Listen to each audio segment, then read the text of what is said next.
वंश। आज हमारा जो वीडियो है गुलाम वंश के ऊपर है। गुलाम वंश का जो टाइम पीरियड है वो है 1206 से 1290 तक का, यानी ये जो था ये 84 इयर्स का टाइम पीरियड है गुलाम वंश का।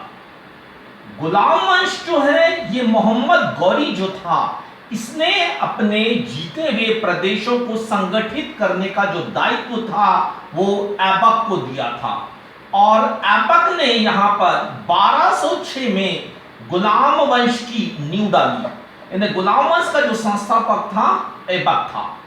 अच्छा, इस वंश को गुलाम वंश इसलिए कहा जाता है कि इस वंश के जो बाकी के शासक थे, जैसा आप यदि देखते हैं इल्तुतमिश हो गया, इसके बाद बलबन जो था, ये सभी अपने जीवन काल में कभी ना कभी किसी न किसी के गुलाम थे। इस वजह से इस वंश को गुलाम वंश कहा गया। तो गुलाम वंश का जो संस्थापक है वो ऐबक है, और ऐबक का जो शासनकाल था वो 1206 से 1210 तक का था। ऐबक जो था ये एक अत्यंत गरीब परिवार से था, तुर्क का रहने वाला था। इसको इसके पिता ने काजी को बेच दिया था, काजी ने एक व्यापारी को, और व्यापारी ने इसको गौरी को बेच दिया था। क्योंकि ऐबक अपना बहुत ही ईमानदार और स्वामी भक्त व्यक्ति था, इस वजह से गौरी ने इसे शाही अंगरक्षकों का मुखिया बनाया था। शाही अंगरक्षकों का मुखिया ये जो था, इस पद पर इसको नियुक्त किया था ऐबक को। और जो तराइन का जो दूसरा युद्ध हुआ था उसमें ऐबक ने गौरी के साथ महत्वपूर्ण भूमिका निभाई थी, और तराइन के दूसरे युद्ध में पृथ्वीराज चौहान को पराजित करने के बाद इसे मलिक की उपाधि से अलंकृत किया था। ये आपको याद रखने का है। पहला शाही अंगरक्षकों का मुखिया बनाया था उसको, और बाद में जो था उसको मलिक की उपाधि से अलंकृत किया था। अच्छा, कुतुबुद्दीन ऐबक ने जब दिल्ली में अपना साम्राज्य प्रारंभ किया, वहां साम्राज्य स्थापित किया, तो इसने कार्य कौन कौन से किया? सबसे पहले राजधानी जो थी वो राजधानी लाहौर को बनाया। यानी कुतुबुद्दीन ने अपनी प्रशासनिक गतिविधियों का जो केंद्र था वो लाहौर को बनाया। दूसरा जो था, कुतुब मीनार का निर्माण कार्य प्रारंभ करवाया। कुतुब मीनार जो था दिल्ली में है, ये ख्वाजा कुतुबुद्दीन बख्तियार काकी एक सूफी संत थे, उनके नाम पर ये कुतुब मीनार का निर्माण कार्य प्रारंभ करवाया। इसके अलावा जो था, भारत में पहली मस्जिद कुव्वत उल इस्लाम, ये आपको नाम याद रखने का है, कुव्वत उल इस्लाम, ये दिल्ली में जो बनाई थी मस्जिद, ये भारत में पहली मस्जिद का निर्माण करने का जो श्रेय ऐबक को जाता है। इसके अलावा अजमेर में 2.5 दिन का झोपड़ा, ये 2.5 दिन का झोपड़ा नामक मस्जिद का भी निर्माण अजमेर में ऐबक ने करवाया था। अच्छा, ऐबक जो था ये लाखों का दान देने के कारण इसे लाख बख्श भी कहा जाता था। लाखों का दान देने के कारण इसे लाख बख्श, और हाथियों का दान देने के कारण इसे पील बख्श भी कहा जाता था। इसके अतिरिक्त ऐबक ने कुरानों के अध्यायों को कंठस्थ याद कर लिया था, और इन्हें बहुत ही अत्यंत सुरीले स्वर में उनका उच्चारण करता था। इस वजह से इसे कुरान खां भी कहा जाता था। इसे कुरान खां भी कहा जाता था। इसके अलावा ऐबक के दरबार में जो था एक हसन निजामी, ये नाम याद रखने का है मेरे को, हसन निजामी, और फक्र ए मुदब्बिर, ये जो थे इन विद्वानों को संरक्षण प्राप्त था। हसन निजामी ने जो था ताज ए मासीर नामक ग्रंथ की रचना की थी। ताज ए मासीर नामक ग्रंथ की रचना हसन निजामी ने की थी। और ये जो फक्र ए मुदब्बिर जो था, ये जो था इसने कुव्वत उल इस्लाम और 2.5 दिन का झोपड़ा ये जो मस्जिदें बनाई गई थी ये फख्र ए मुदब्बिर की देखरेख में ही कुतुबुद्दीन ऐबक ने इन मस्जिदों का निर्माण करवाया था। इसके अतिरिक्त जो था ये सन 1210 में चोगान, एक ये जो है चोगान, ये आज का जो पोलो है, पोलो के समान खेला जाने वाला एक खेल है। चोगान खेलते हुए घोड़े से गिरकर इसकी मृत्यु हो गई थी और इसका जो मकबरा है वो लाहौर में है। इसका जो मकबरा है ऐबक का वो लाहौर में है।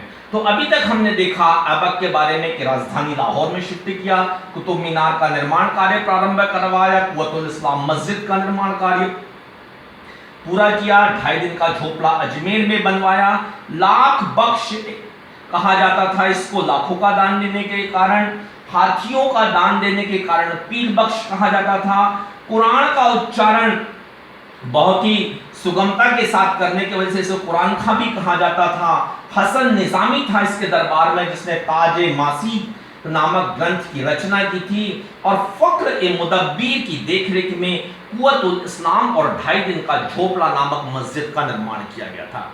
यहाँ पे हम लोग चर्चा करना चाहेंगे कि जो कुव्वतुल इस्लाम जो है यह मस्जिद, ये विष्णु मंदिर को तोड़कर बनाया गया था। ये एक विष्णु जी का मंदिर था जिसको कि तोड़कर बनाया गया था। और ये जो 2.5 दिन का जो झोपड़ा है ये संस्कृत विद्यालय था, इसको तोड़ करके ये बनाया था कुतुबुद्दीन ऐबक ने। अच्छा, इसके बाद हम देखते हैं कि कुतुबुद्दीन ऐबक जो था इसकी समस्याएं क्या क्या थी। कुतुबुद्दीन ऐबक के लिए भारत में यहां शासन करना इतना आसान नहीं था, उसके सामने बहुत सारी चुनौतियां थी। तो सबसे पहले यदि हम देखें यहाँ पर तो उसके सामने जो चुनौतियां थी वो कौन कौन सी थी। ऐबक की चुनौतियां, हम लोग यहाँ हेडिंग का डालें, ऐबक की चुनौतियां। ऐबक की चुनौतियों में यदि हम देखें तो सबसे पहले जो आता है प्रतिद्वंदियों की चुनौतियां। प्रतिद्वंदियों की चुनौती। प्रतिद्वंदी, ऐबक के प्रतिद्वंदी कौन थे? एक था नासिरुद्दीन कुबाचा, ताजुद्दीन एल्दोज। ये जो था नासिरुद्दीन कुबाचा ये गजनी का सूबेदार था, ताजुद्दीन एल्दोज जो था ये सिंध और मुल्तान का सूबेदार था। ये दोनों ने ऐबक की ही भांति गौरी के अंदर, ये गौरी के अंडर में रहकर भी इन्होंने यहाँ पे कार्य किया था। यानी ऐबक, कुबाचा और एल्दोज ये तीनों समकक्ष थे। क्योंकि कुबाचा और एल्दोज ये भी दिल्ली के सिंहासन पर बैठना चाहते थे, अतः ऐबक के लिए ये सबसे ज्यादा चुनौती उत्पन्न कर रहे थे। दूसरा जो था बंगाल और बिहार के शासक, बंगाल एवं बिहार के शासक, बिहार के शासक, बंगाल का जो शासक था इख्तियारुद्दीन, इख्तियारुद्दीन यहां पे नाम आता है इख्तियारुद्दीन। इख्तियारुद्दीन की मृत्यु के बाद इसके उत्तराधिकारियों ने ऐबक के अधीन रहकर शासन करना में किसी प्रकार का कोई इंटरेस्ट नहीं लिया और इसके जो उत्तराधिकारी थे वो अपने आप को स्वतंत्र राज्य घोषित करना चाहते थे। इस वजह से भी ऐबक के लिए ये एक चुनौती थी। तीसरी चुनौती थी हिंदू राजाओं की। हिंदू राजा जो थे वे अपने आप को स्वतंत्र करने के लिए हमेशा प्रयासरत रहते थे एवं तुर्क शासकों को भारत से यहाँ उखाड़ फेंकने के लिए लगातार प्रयास कर रहे थे, जिसमें कि ऐबक को ये चुनौती दे रहे थे। यानी इस प्रकार से जो था ऐबक को ये 3 चुनौतियों का सामना करना पड़ रहा था। प्रतिद्वंदियों की चुनौती, इसमें कुबाचा और एल्दोज थे, बंगाल एवं बिहार के शासक और हिंदू राजा। अच्छा, ऐबक ने जो थे कार्य क्या किए थे? ऐबक ने कार्य क्या किए थे उसका वर्णन यहाँ देखिए। तो ऐबक ने जो था कार्य करने के लिए यहाँ पे सबसे पहले क्या था कि प्रतिद्वंदियों को संतुष्ट किया इसने। यदि मान लीजिए कभी आता है आपको में इसमें कि ऐबक के ने प्रशासन की चुनौतियों का समाधान किस प्रकार किया था, तो आप यहाँ पे देख सकते हैं इसमें कि प्रतिद्वंदियों को संतुष्ट। यहाँ पे ऐबक ने कुबाचा जो था ये जैसा कि हमने देखा था गजनी का सूबेदार था। कुबाचा से अब कुबाचा की पुत्री से इसने स्वयं विवाह किया था, किसने? ऐबक ने, यानी कुबाचा को ससुर बनाया था। एल्दोज से, ताजुद्दीन एल्दोज जो सिंध और मुल्तान का सूबेदार था, इसकी आप इसको समझिए, ऐबक ने अपनी बहन का विवाह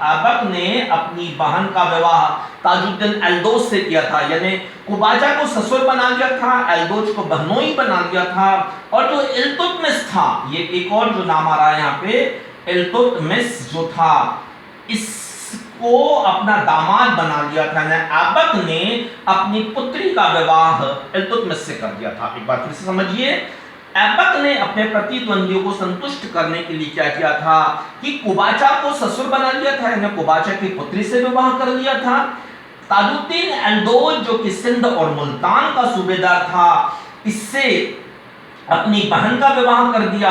और इल्तुतमिश जो था, इससे अपनी पुत्री का विवाह कर दिया। यानी ये जो तीनों जो थे इसके प्रतिद्वंदी, ये अब ऐबक के संबंधी हो गए थे। और इस प्रकार इसने अपने प्रतिद्वंदियों को संबंधी बनाकर अपनी चुनौतियों को कुछ हद तक समाप्त करने का प्रयास किया।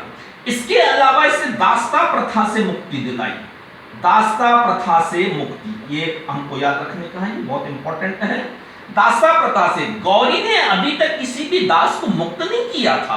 अतः ऐबक ने क्या किया था कि सन 1208 में स्वयं को दास्ता प्रथा से मुक्त किया और आने वाले समय में किसी को भी दास बनाने की प्रथा को समाप्त किया। और इस प्रकार इसने यहाँ पे सुल्तान बनकर एक निरंकुश शासक की भांति जो था शासन करना प्रारंभ किया। इतिहासकारों की यदि हम बात माने तो कुछ इतिहासकार ये कहते हैं कि कुतुबुद्दीन ऐबक जो है ये भारत में मुस्लिम साम्राज्य का प्रमुख संस्थापक है। यानी ऐबक को ही भारत में मुस्लिम साम्राज्य का श्रेय जाता है। कुतुबुद्दीन ऐबक की 1210 में मृत्यु के बाद इसका पुत्र आराम शाह बैठता है सिंहासन पर। आराम शाह जो था ये इसका पुत्र था, ये 1210 में सिंहासन पर बैठा अमीरों की सलाह पर, यानी जो इनके सल्तनत में अमीर थे, उन्होंने ऐबक की मृत्यु के बाद इसके बड़े पुत्र आराम शाह को सिंहासन पर बैठाया। आराम शाह जो था एक अयोग्य शासक था, विलासितापूर्ण जीवन जीने की इसको आदत सी हो गई थी। इसके विलासितापूर्ण जीवन के कारण सल्तनत में जहां तहां विद्रोह होने लगे थे, सूबेदार जो थे वो भी संतुष्ट नहीं थे। अतः अमीरों ने आपस में मिलकर जो था इसको, अमीर तो चाहते भी थे कि इस प्रकार का एक सुल्तान बन जाए जो कि एक कहना चाहिए कि कठपुतली सुल्तान हो और अमीर अपनी मनमानी करते हैं, किंतु आराम शाह के सुल्तान बनने से जनता ने अपार कष्ट उठाना प्रारंभ किया। इस वजह से काजी, जो शहर का जो काजी होता है, नगर का काजी की सलाह पर एवं जनता के अनुरोध पर अमीरों ने जो था इसका कहना चाहिए कि इल्तुतमिश ऐबक का जो दामाद था, बदायूं का सूबेदार, इसको सुल्तान बनने के लिए आमंत्रित किया। बदायूं का सूबेदार, ये आपको याद रखने का है, सुल्तान बनने के लिए आमंत्रित किया। जब इल्तुतमिश सुल्तान बनने के लिए दिल्ली के सिंहासन पर बैठने को तैयार हुआ, उस समय आराम शाह और इल्तुतमिश के बीच में संघर्ष की स्थिति होती है और इल्तुतमिश के द्वारा आराम शाह की हत्या करवाकर ये जो था इल्तुतमिश था दिल्ली सल्तनत के सिंहासन पर बैठता है। तो हम अगले वीडियो में इल्तुतमिश के विषय में जानकारी प्राप्त करेंगे।